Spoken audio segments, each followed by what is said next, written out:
I want to talk a little bit about the different types of masks, and there are hundreds out there, and there are all kinds of people making masks and saying you need this kind or that kind, or this is the best or that's the best. I'm high risk. I recently had to go to a doctor's office twice, and it was a cardiologist, so you would think or assume that they would keep everybody as safe as possible because nobody wants to get a heart infection. But it was still very, very scary going to the office. This was before the governor decided that some businesses can open again. The doctor's office itself was ultra professional. Everybody had to sit 6 feet apart, and we all had masks on. Now, I mention that because these are the fitted masks that I've been making. There's woman's, man's, and these are the ones I'm making for children. I wasn't going to make kids' masks. Our town still needs them. But somebody I know happened to call for something else and mentioned that her 3-year-old grandson had asthma and they couldn't get an adult mask to stay on him. Now, this is the second child. I have a niece and her husband are nurses, and they have a 5-year-old that they couldn't get the adult mask to stay on. So these are what I would say are the better ones for any kind of a medical visit or medical need. They're full coverage. I have given them also to my family members that are, they're either veterans or and working in like defense production or defense type things, or a couple of them are waitresses, a couple of them work in retail. So all kinds of people can use these masks when they need full coverage. They take a little bit longer to make, but that's not really why I want to mention them. They're fitted. They're fitted. So when I went to the doctor's and I wore one of these because I was paranoid about going out in public, and with the ride, it was a medical ride that I had, and they had their whole car covered with plastic. It was very surreal. This is what I wore because I wanted complete coverage at the doctor's. Now, these are my pleated masks. This is what I like to wear. It's easy to put on. It's easy to stick under your chin. This is harder to stick down under your chin. And if you have any kind of claustrophobia, this will be a more difficult mask to wear because you're really contained in there, which was good the day I went to the doctor's, but I was moving soil around one day in the yard and had one of these on, and it's not good for strenuous exercise because you can't get enough air and you start to feel claustrophobic. So the pleated masks are actually wonderful for any kind of everyday activity. And then you have my knitted masks. And these are wonderful if you have to have eyeglasses on because the knitting absorbs all of that moisture.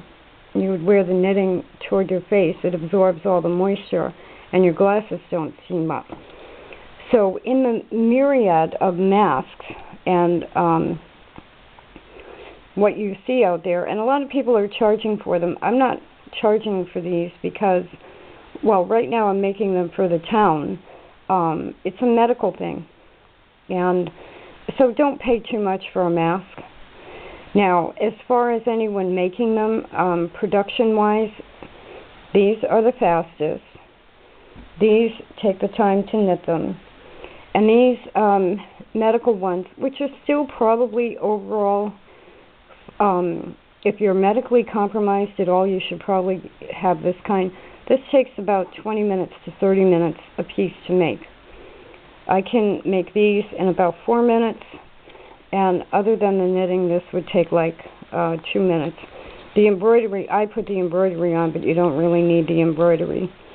So when you're making a liner and a knitted mask, you only have the time really of the knitting. So I just wanted people to realize that when you see ads on YouTube or on TV with this style of mask being the best, it probably is. But at the same time, anyone who's claustrophobic or anyone who needs to exercise or it just sits more closely on your face, and it's more containing of everything. I do think it's the better mask for kids, which is why I'm making that style for kids.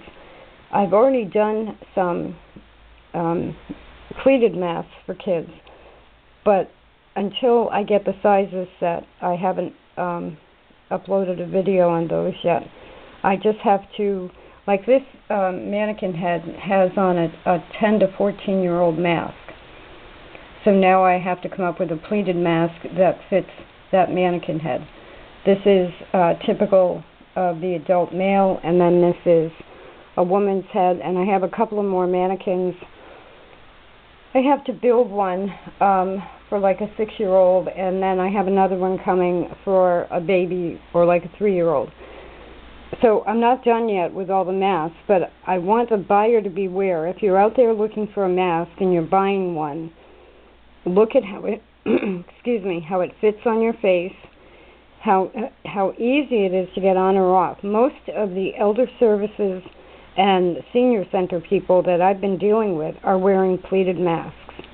Most of the cops I've seen are wearing pleated masks. The doctor himself had on an N95, but most of the staff in the doctor's office had on pleated masks. All you really need to do is cover your nose and your mouth, and you don't want a lot of, on any of them, you don't want a lot of room over here. What I do on mine, on the pleated ones, I add this extra stitching, which keeps the pleat in place, but it also forces the mask up like that. And so it looks like it has a gap, but it doesn't, because this pleating, this stitching gets pushed down on the face. So you have a little bit that sticks up maybe, but this is actually down against your face. The other thing is, if, like with kids, you have a pleated mask and you can't get it to stay on, just tie a knot in the elastic. You want it to fit firmly against your face. I've just seen so many people wear, all of them, government officials, a lot of people, as soon as they start to talk, the mask starts to move down. To fix that, you just put a knot in your elastic. So this is my basic pleated mask pattern with 8-inch elastic on either side, but that's too long for me, so I have a knot in it. And this fits me perfectly. So mask awareness.